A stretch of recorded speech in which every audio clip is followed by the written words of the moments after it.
Bonjour mes frères et sœurs, j'espère que vous allez bien. Moi je vais bien, voilà mes frères et sœurs. Donc je suis venue encore témoigner le témoignage de notre Père, sa parole, parce que sa parole est la vie, sa parole est la lumière mes frères et sœurs.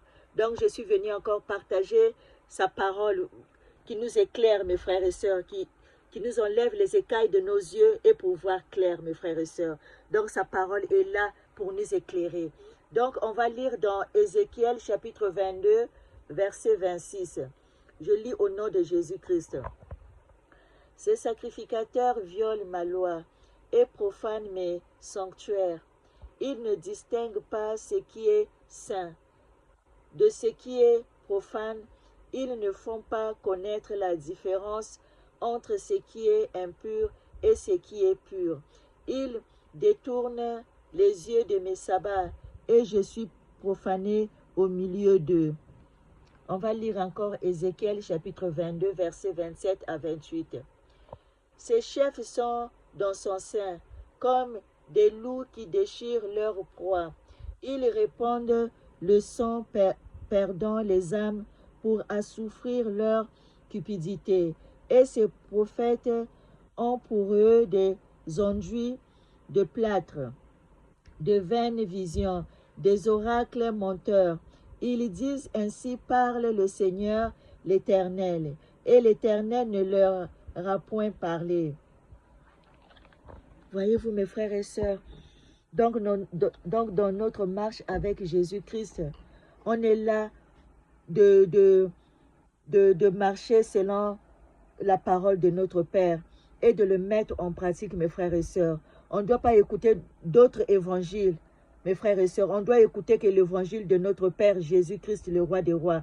Hein? On va faire attention et aussi avoir le discernement, mes frères et sœurs. Quand on écoute un frère ou une sœur qui ont été de prêcher la parole de Dieu, il faut discerner, il faut écouter sérieusement et discerner, mes frères et sœurs. Donc, la parole de Dieu, il est là pour nous éclairer. Hein?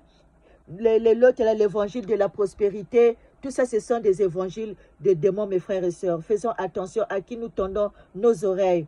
Hein? On doit obéir à la parole de Dieu. On enlève notre orgueil, on enlève l'amertume, on enlève la jalousie, on enlève tout ce qui ne glorifie pas notre Père.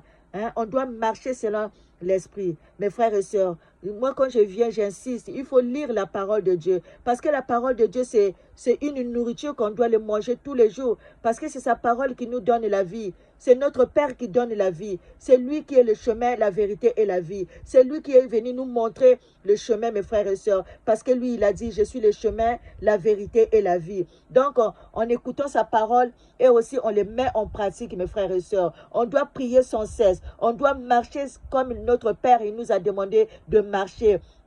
Toujours dans la sanctification, mes frères et sœurs. On doit marcher comme notre maître nous a dit. Donc, faisons attention avec les doctrines démoniaques. Parce que l'ennemi a infiltré partout. Hein, dans les groupes de prière, dans les temples, partout dans le nouveau du travail, dans nos familles, partout.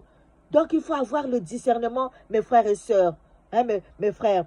Si on n'a pas le discernement, ça serait difficile, mes frères et sœurs. On demande à notre papa vraiment qu'il nous donne l'esprit de discernement, qu'il nous révèle tout ce qui se cache derrière des enseignements là. Parce qu'il y en a beaucoup qui viennent, ils enseignent la vérité et puis ils mettent les mensonges des gens dedans. Ça, c'est du poison. L'esprit de Dieu n'est pas là, mes frères et sœurs. Hein?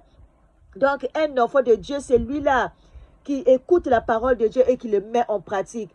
Hein? Parce que la parole nous a dit, celui qui écoute ma parole et qui le met en pratique, il sera comme une maison bâtie sur les rochers. Le rocher, c'est notre Père. Parce que tu écoutes sa parole de Dieu et que tu le mets en pratique. Hein, et que tu portes sa croix tous les jours, mes frères et sœurs. Donc, si quelqu'un écoute les faux évangiles, hein, tout ce qu'il est en train d'écouter, c'est pas bâti pour Dieu. Donc, cette maison-là, quand le vent vient, cette maison-là va tomber parce qu'il n'est pas bâti sur Dieu. Donc, mes frères et sœurs, faisons attention à qui nous tendons nos oreilles. Hein? Donc, la véritable parole, c'est ce qui est dans la parole de Dieu. Mais c'est ça là qu'on va lire. Hein, qu'est-ce que papa il est en train de nous dire? Donc c'est ça qui nous donne une bonne éducation et aussi à connaître le bien et le mal. Mais si tu ne lis pas, tu ne peux pas comprendre le bien et le mal. Tu vas aller de n'importe comment. Hein, tu vas suivre des faux prophètes, mes frères et sœurs. Papa, il nous a dit, il y aura des faux prophètes. Dans Matthieu 24, il y aura des faux prophètes. Hein, dans plusieurs chapitres, il nous parle. Donc, faisons attention, mes frères et sœurs. Hein? Donc, la parole de notre Père, il est saint. Hein? Comme la parole nous dit clairement, hein? Dans 1 Jean chapitre 5, verset 3, 5, sa parole n'est pas pénible. On va lire. Car l'amour de Dieu consiste à garder ses commandements, ne sont pas pénibles, parce que tout ce qui est né de Dieu triomphe du monde. Et la victoire qui triomphe du monde, c'est notre foi. Qui est celui qui a triomphé du monde, sinon celui qui croit que Jésus est le Fils de Dieu. Voyez-vous, mes frères et sœurs, là, papa, il nous parle clairement. Hein? On va lire encore Apocalypse, chapitre 14, verset 12. C'est ici qu'il est nécessaire la persévérance des saints qui gardent les commandements de Dieu et la foi en Jésus-Christ. Gloire à Jésus. On va lire encore dans Psaume 89, verset 34. Je ne violerai point mon alliance et je ne changerai pas ce qui est sorti de mes lèvres. Voyez-vous, mes frères et sœurs, là, papa, il le dit clairement. Lui, il ne changera pas ses lois. Tout ce qui est dans sa parole, ce sont ses lois.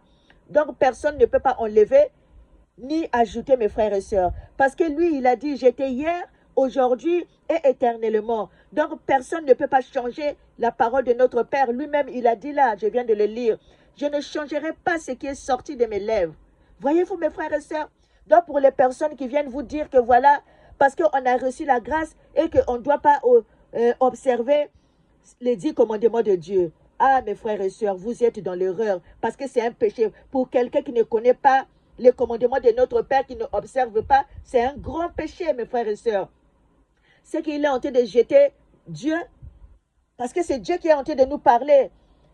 Il est en train de blasphémer, hein, mes frères et sœurs. Là, papa, il nous a dit, notre Père, elle ne changera point. Il ne change pas ce qui est sorti dans ses lèvres. Là, il l'a dit, je viens de le lire. Hein. On va lire aussi pour vous dire que la loi de notre Père, ça serait en éternité, en éternité. Parce que c'est lui qui nous parle. Ces lois ce sont son caractère. Ces lois, c'est ça qui triomphe du monde, mes frères et sœurs. Hein? Donc, on va lire encore dans Romains, chapitre 3, verset 31. Cela signifie-t-il donc que, par l'intermédiaire de la foi, nous annulions la loi? Certainement pas. Au contraire, nous confirmons la loi. Hein? Ça, c'est notre frère Paul qui le dit. Parce qu'eux aussi, ils ont suivi ce que papa il nous a laissé. Hein? Ils n'ont pas allé chercher d'autres doctrines ou quoi. Mais ils ont marché comme papa il nous a demandé de marcher. Comme notre Jésus-Christ, quand il était venu aussi sur terre, il a fait la volonté de son Père. Il faisait tout ce que papa lui demandait de faire. Lui aussi, il a marché selon la voie de son Père. Donc, nous aussi, on doit suivre notre papa. Hein? Toutes les lois qu'il nous a laissées, c'est pour notre bien. Hein? Parce que ces lois ne sont pas pénibles, comme il a dit. Ces lois, ils sont saints. Ces lois sont éternelles. Ces lois ne passera point. Hein? Comme il a dit dans Matthieu, chapitre 5, hein, verset 17. Je ne suis pas venu abolir les lois et des prophètes, mais je suis venu accomplir. Donc c'est lui-même l'agneau qui ôte les péchés du monde. Il est venu nous sauver du péché qu'on était condamnés, mes frères et sœurs. Parce que lui, sa parole est morale.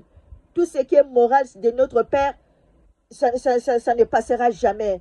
Parce que lui, il était hier, aujourd'hui et éternellement. Donc on doit marcher selon ce qu'il nous demande de marcher et de le mettre en pratique. On soit comme une maison bâtie sur notre Père, sur le roc. Parce que le roc, c'est notre Père. C'est lui notre Père. Donc, c'est qu'à lui qu'on va suivre, mes frères et sœurs. On ne doit pas écouter d'autres doctrines. Donc, on ne doit pas écouter l'autre là, l'évangile de la prospérité, l'évangile à être riche. Parce que notre Père, là, il nous a dit. Hein, on va lire dans Je vais lire les deux chapitres là. Hein? On va lire dans Matthieu chapitre 6, verset 19 à 21. Ne vous amassez pas des trésors sur la terre, où la teigne et la rouille détruisent, et où les voleurs percent et dérobent.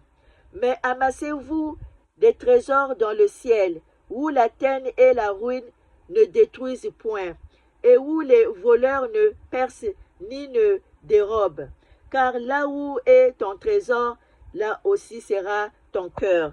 Voyez-vous, mes frères et sœurs, ça c'est notre Père qui nous parle. On va lire encore Colossiens chapitre 3, verset 1 à 2. Si donc vous êtes ressuscités avec Christ, cherchez les choses d'en haut, où Christ est assis à la droite de Dieu. Affectionnez-vous aux choses d'en haut, et non à celles qui sont sur la terre. Gloire à Jésus. Hein, mes frères et sœurs. Donc, si on n'a pas le discernement, ça serait difficile, mes frères et sœurs. Lisons la parole de Dieu parce que c'est notre nourriture quotidienne. On doit se nourrir de cette nourriture-là. C'est cette nourriture-là qui nous donne la vie, mes frères et sœurs. Notre Père, il est venu nous sauver. Il est venu il est venu nous donner la grâce, mes frères et sœurs. Donc, on doit obéir à sa parole. On doit être les enfants obéissants. Les enfants de faire ce que notre maître nous dit, mes frères et sœurs. Parce que ces lois sont saintes. Ces lois qui triomphent du monde. Ces lois sont éternelles. Ces lois et amour, mes frères et sœurs. Parce que quelqu'un qui refuse les commandements de Dieu, qui n'observe pas, c'est qu'il n'a pas besoin de la grâce. C'est qu'il n'a pas besoin de Dieu. Parce que ces lois, ce sont toute la parole que nous lisons. Les 10 commandements de Dieu, c'est le résumé de toutes ces lois que nous lisons. C'est sa parole. Donc, si quelqu'un vous dit que parce qu'on a eu la grâce et qu'on ne peut pas encore observer les 10 commandements de Dieu, mes frères et sœurs, vous êtes dans Babylone. Sortez de là. Parce que notre papa, elle n'a pas dit qu'on ne doit pas observer ces lois. Elle n'a pas dit ça. Papa, il insiste, on doit observer ces lois. On doit le mettre en pratique. Hein? Mais si tu n'observes pas ces lois, finalement, donc, tu sers qui? Donc, sortez de Babylone, mes frères et sœurs. Sortez de Babylone. Donc, moi, je suis venu encore sonner l'alarme, mes frères et sœurs, pour qu'on soit des chrétiens sincères, pour qu'on ne soit pas des chrétiens hypocrites. Parce que des frères, quand tu crois que c'est un vrai frère qui est en train de nous enseigner, alors qu'ils sont en train de nous persécuter avec de faux évangiles, en disant que voilà, on ne doit pas observer les 10 commandements de Dieu parce qu'on a reçu la grâce, ça c'est grave. C'est que vous n'avez pas besoin de sauveur. Si vous n'obéissez pas, si vous n'observez pas ces lois, vous n'avez pas besoin de sauveur, vous n'avez pas besoin de la grâce. C'est que vous refusez la grâce que notre papa il nous a fait. Si vous ne obéissez pas à ses paroles.